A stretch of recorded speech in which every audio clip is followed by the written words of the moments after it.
Peaceful space. சில சினிமாக்கள் just ஒரு படமா மட்டும் இல்லாம நம்ம மனசுல ஒரு விதைய மாதிரி விதைச்சிட்டு போகும். சிலது நம்மள அழ வச்சிரும், சிலது சிரிக்க வச்சிரும்.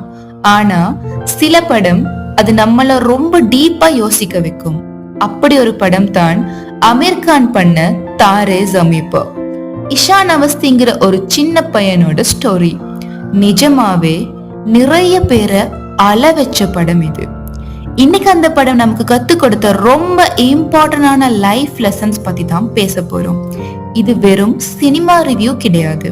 நம்ம ஒவ்வொருத்தரும் லைஃப்ல எப்படி பார்க்கணும், எப்படி பழகணும், எப்படி புரிஞ்சுக்கணும்ன்ற ஒரு கைட்லைன்ஸ மாதிரி கடைசி வரைக்கும் கேளுங்க.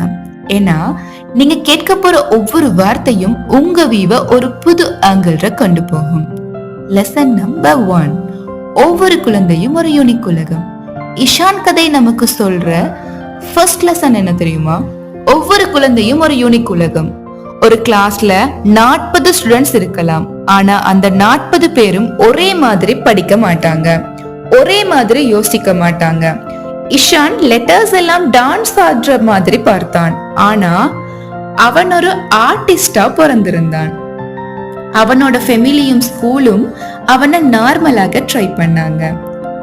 நாம பேரண்ட்ஸா, டீச்சரா, சொசைட்டியாவே இந்த மிஸ்டேக்கை தான் பண்றோம். ஒரு காமன் மீட்டரை வச்சுக்கிட்டு எல்லாரையும் அதுக்குள்ள ஃபிட் பண்ண பாக்குறோம்.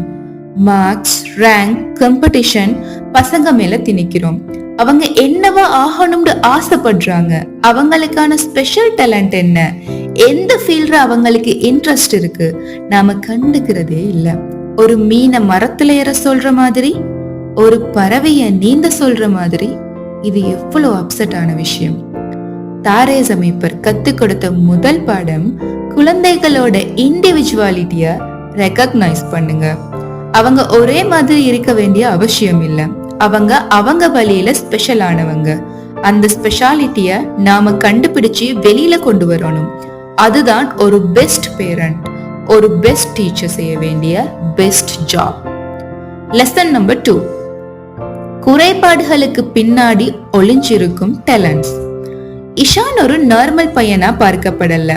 அவன் ஒரு பேட் ஸ்டூடெண்டா, லேசியா, ப்ராப்ளம் சைல்டா முத்திரை குத்தப்பட்டான். அவனுக்கு டிஸ்லெக்ஷியாங்கிற ஒரு லேர்னிங் டிஃபிகல்ட்டி இருந்தது. ஆனா இதை யாருமே புரிஞ்சுக்கல. அவன் ஃபேஸ் பண்ண ஒவ்வொரு அவமானமும் கேலியும் அவனை உள்ளுக்குள்ளேயே நொறுக்கிச்சு. இஷான் மட்டும் இல்ல, நம்மள சுத்தி இருக்கிற நிறைய பசங்க இப்படித்தான் மிஸ் அண்டர்ஸ்டாண்ட் பண்ணப்படுறாங்க. ஒரு பையன் கவனக்குறைவா இருந்தா அது ADHD-யா இருக்கலாம். ஒரு பொண்ணு சோஷியலா பழக தயங்கினா அது ஆட்டிசமா இருக்கலாம். நாம ஒருபோதும் அதோட ரூட் காச தேடுறதே இல்ல. ஈஸியா ஒரு லேபிள் ஒட்டிட்டு இவன் இவ்வளவு தான் ஒதுக்கிடுறோம். நிக்கும் சார நினைச்சு பாருங்க. அவர் இஷானோட குறைபாட்டை ஒரு ஹர்டலா பார்க்காம அது ஒரு யூனிக் வியூவா பார்த்தாரு.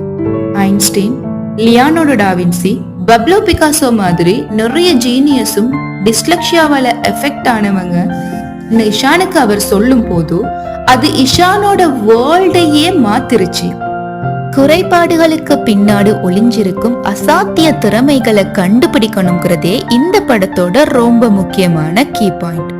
ஒவ்வொருத்தர்கிட்டையும் ஒரு வீக்னஸ் இருக்கும். ஆனா அதோட ஒரு பெரிய ஸ்ட்ரென்த்தும் இருக்கும். அதை நாம தேடி கண்டுபிடிக்கணும். Lesson number 3. டீச்சரோட ரோலும் பேரண்ட்ஸோட அண்டர்ஸ்டாண்டிங்கும். இஷான் லைஃப்ல ஒரு டேர்னிங் பாயிண்ட கொடுத்தது யாரு? நிக்கும் சார். அவர் வெறும் ஆர்ட் டீச்சர் மட்டும் இல்லாம அவர் ஒரு மென்டர், ஒரு ஃப்ரெண்ட், ஒரு கவுன்சிலர். அவர் இஷானோட மென்டல் ஸ்டேட்டஸ புரிஞ்சுக்கிட்டாரு. அவனுக்கு பர்சனல் அட்டென்ஷன் கொடுத்தாரு. அவனோட ஒரு இமோஷனல் பாண்ட பில்ட் பண்ணாரு. இது டீச்சர் எல்லோருக்கும் ஒரு பெரிய பாடம். டீச்சர் வேலைங்கிறது வெறும் பாடம் நடத்துறது மட்டும் இல்ல, அது ஸ்டூடெண்டோட மைண்ட் செட்டை புரிஞ்சுக்கிறது, அவங்களோட ப்ராப்ளம்ஸ் கண்டுபிடிக்கிறது, அவங்களுக்கு தேவையான சப்போர்ட்டை கொடுக்கிறது. ஒரு டீச்சர்ட ஒரு வார்த்தை ஒரு ஸ்டூடெண்ட் லைஃபையே புரட்டி போட முடியும். நல்ல விதமாகவும் தான், கெட்ட விதமாகவும் தான். பேரண்ட்ஸுக்கு இந்த படம் தர்ற லெசன் இன்னும் இம்பார்ட்டன்ட். இஷானோட பேரண்ட்ஸ் அவனை லவ் பண்ணாங்க, ஆனா அவனை புரிஞ்சு கொள்ளல.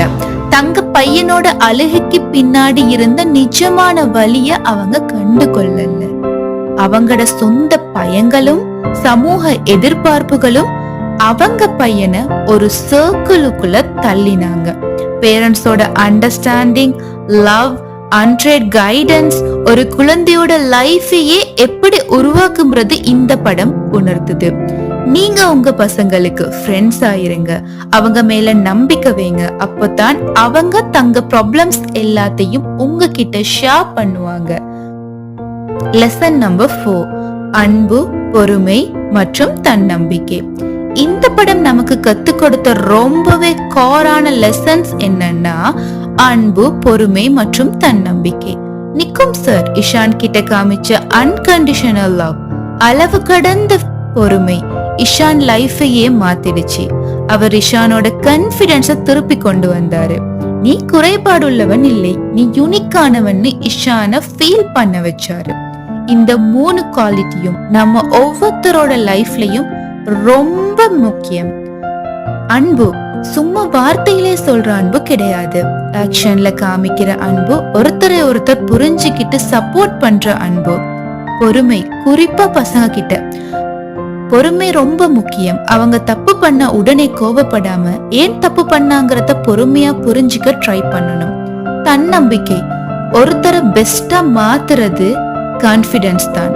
மத்தவங்களோட கிரிட்டிசிசத்தால டல் ஆகாம தங்க டேலண்ட்ஸ நம்பி முன்னேறணும். குறிப்பா பசங்களுக்கு நாம கான்ஃபிடன்ஸ உருவாக்கணும், வளர்க்கணும். உன்னால முடியும்னு ரிப்பீட்டா சொல்லணும். தாரே ஜமீன் பர் வெறும் ஒரு சினிமா மட்டும் இல்ல, அது ஒரு சோஷியல் மெசேஜ். ஒவ்வொரு குழந்தையும் யூனிக், ஒவ்வொரு குழந்தையும் ஒரு ஸ்டார்ங்கிறத நாம புரிஞ்சுக்கணும். அந்த ஸ்டார் ஷைன் பண்ண நாம வழி விடணும். அவங்களுக்கு கரெக்டான என்வாயன்மெண்ட்டை உருவாக்கி கொடுக்கணும். இந்த உலகம் ஒரு அழகான ஸ்டார் கிளஸ்டர். ஒவ்வொரு ஸ்டாரும் அதோட சொந்த லைட்டோட பிரகாசிக்குது. அந்த ஸ்டார்ஸோட ஒளிய புரிஞ்சுக்கிறதும் அதை இன்னும் பிரகாசிக்க வைக்கிறதும் நம்ம கையில தான் இருக்கு. தேங்க்யூ.